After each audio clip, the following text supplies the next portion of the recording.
Hey everybody, it's Adrian on crypto for growmybag.tv. Today is basically a slow news day, right? We covered a lot yesterday during the Sunday roundup, but there is some actual news going on. And if you pay attention, you might actually see what's going on out there. So the first batter up is actually Ripple. Ripple back in May purchased Metaco. Metaco is a custody company, basically providing custodial services to different institutions and, high wealth investors, right? Well, apparently they weren't feeling their CEO and chief product officer anymore and just said, maybe we should start making some changes. And that's what they did.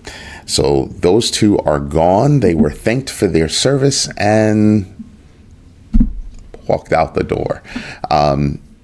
You would think that they did a pretty good job, right? They got there to a certain point, but I think Ripple is looking to change direction, or at least alter the direction of Metaco so that it more closely aligns to what their vision is. So that makes sense. It's a normal thing to actually happen, but it does make me want to pay attention to what they're doing, because Metaco has been making inroads at a lot of places, and so has Ripple.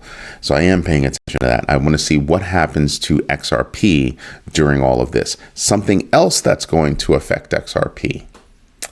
Supposedly there's an integration coming with Flare, using Flare's cross-chain technology called LayerCake, because it's kind of it would allow developers to tap into, XRP developers to tap into all of the dApps that are currently on Flare. That sent Flare soaring. I think it was like 7.1% or something like that. That's actually big. That's actually very, very big and pretty good news. In bad news, well, not bad news, or more like, I'll just give it to you. So the New Zealand, don't make me laugh. The New Zealand central bank governor, Adrian, came out and was just flailing about stablecoins and how stablecoins will never replace, fiat.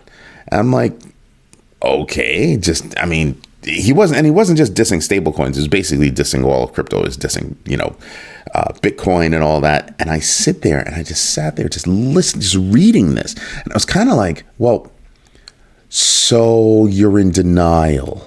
Is that what we're saying? We're saying that you're in denial. That's where you are right now.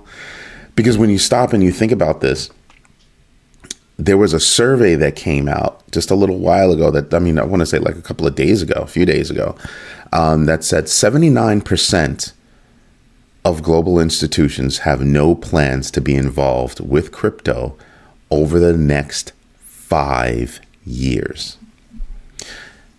And listening to this, reading that, I'm sitting there and I'm kind of going, there was news about Vast Bank, coming out and saying they're not going to deal with crypto anymore. And it sounds like traditional banks are starting to have problems with, well, what do we do going forward? What is a bank? I don't think banks should actually go away. I know it sounds nuts. But I don't think banks should actually go away. I think banks serve a purpose. I think the issue is we need to redefine what banks do for us, what we expect from a bank, because everything that we used to expect from a bank is no longer the case, right? You don't go to a bank and deposit money and they give you a toaster anymore. That went away, decades ago. You don't go to a bank and you get enough interest to interest you in depositing your money anymore.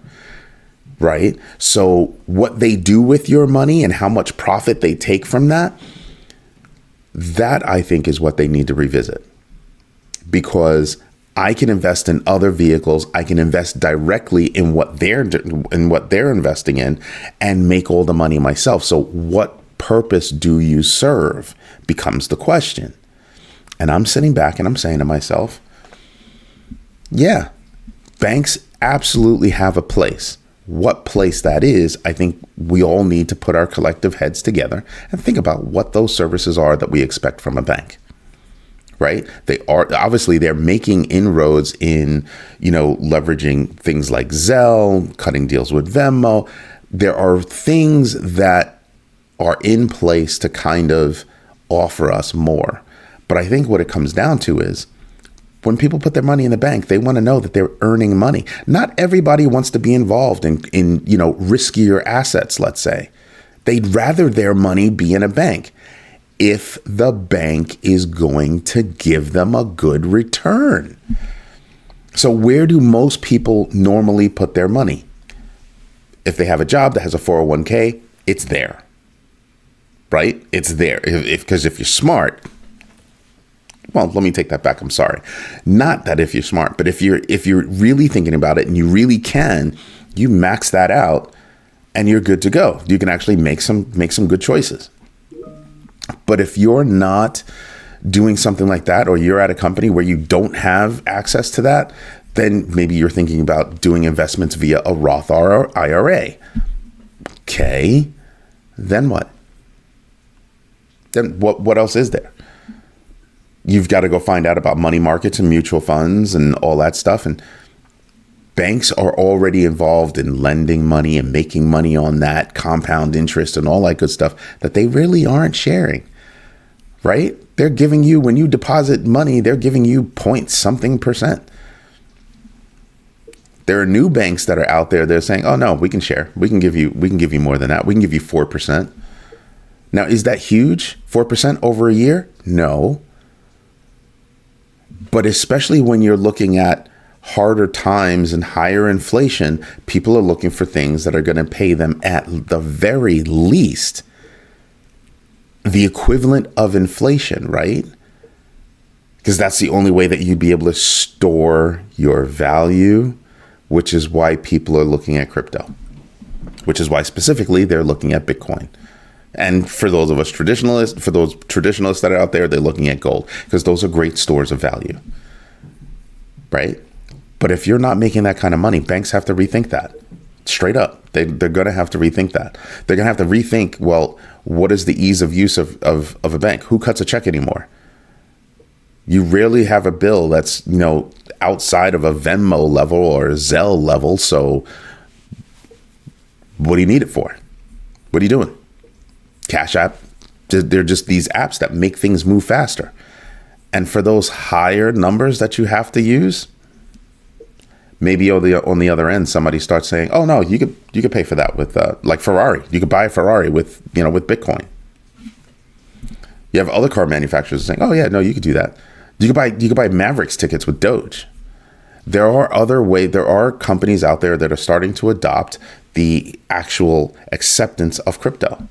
We're working with a continuing education company specializing in nursing, actually specializing in oncology nursing, no less, current care.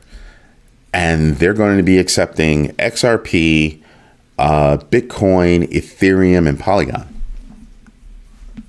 Just to make it easier for people. So yeah, credit cards. Yep. Okay. And PayPal. Yep. Okay, cool. And crypto. How easy is that to send over some crypto to pay for your class? Boom. If that's what you're willing to do, yeah, we can accept that. We're looking at that as money. Cool beans. As you have more and more companies adopt in that fashion, that's when I think the New Zealand governor, central bank governor, is going to be proven wrong. That's when you're going to see true adoption follow through. That's the big deal. That really is a big deal. Anyway, you know what we should do? We should quickly go over the numbers. That's what we should do. Just give me a moment.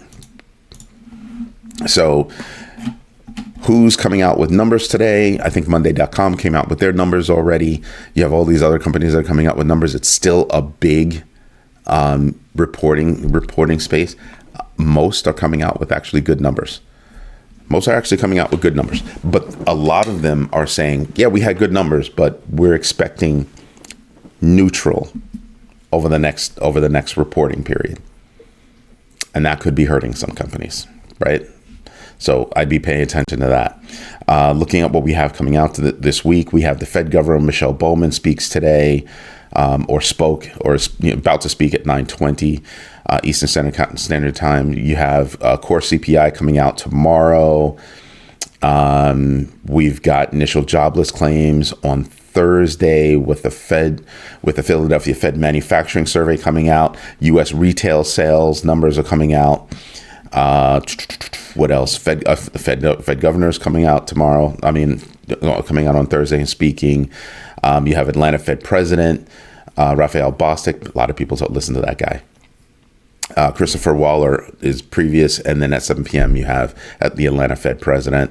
Then you have housing starts on Friday. That's actually a good number. Core PPI comes out on Friday.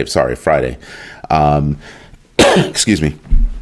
And then you have the San Francisco Fed President talking about. And then you also have the consumer sentiment. That's actually a good number to think about. And I want you to look at fear and greed index. Yesterday it was 71. Today it's 70. Last week, it was kind of like 60, hovering around that number. But right now we're at 70. People are very, very confident, especially as we start walking toward, that halving event. Especially since miners have slowed down. They're selling a Bitcoin. They're starting to figure out, okay, we have enough money to maneuver. I don't think we have to sell any more Bitcoin. That's going to be big. And their stocks and those that are publicly traded, their stocks are doing well. And look at this total value locked. Have you looked at this in a couple of days? 85, almost $86 billion in total value locked. That's huge. Huge. All right. Then again, now we're looking at these numbers over here. We're at 48,000. We've been hovering around 48,000. That could be our new band right there. But I'm going to keep this where it is for the moment, and then I'll establish a new band going forward. But I think the next number is going to be 50, and then after that it's 52 and change, and I think the number after that is 54 and change, from where we were previously. If you're looking at those kinds of things, I try to use what's recent, right? To see if we can set those numbers, but we'll see. So we've hit a new area of trading, and now we're starting to move a little bit laterally. I like lateral movement, but I just want to see that we maintain that, because it is highly possible that we could hit over 50. Because again, Bitcoin is not going to be leveraged for certain things in certain ways. Bitcoin's going to be leveraged, as like loans and things like that. Ordinals comes along, and Ordinals does a lot for Bitcoin's use case scenarios, right? Still, I don't think Bitcoin is going to be leveraged or used the way other coins are being used. And those are the things I'm paying attention to. Anyway, this is Eddie J on crypto for growmybag.tv. I really hope that you like what I'm doing.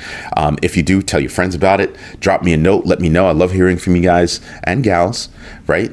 Get your daughters involved. I'm seeing a whole bunch of guys, following the channel. I'm not seeing all too many women following the channel and getting this information.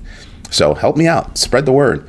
All right. If you think you have ideas about how we can, make this better, please let me know. And don't forget, we have all of the articles on growmybag.tv. I hope you have a good one. Bye-bye.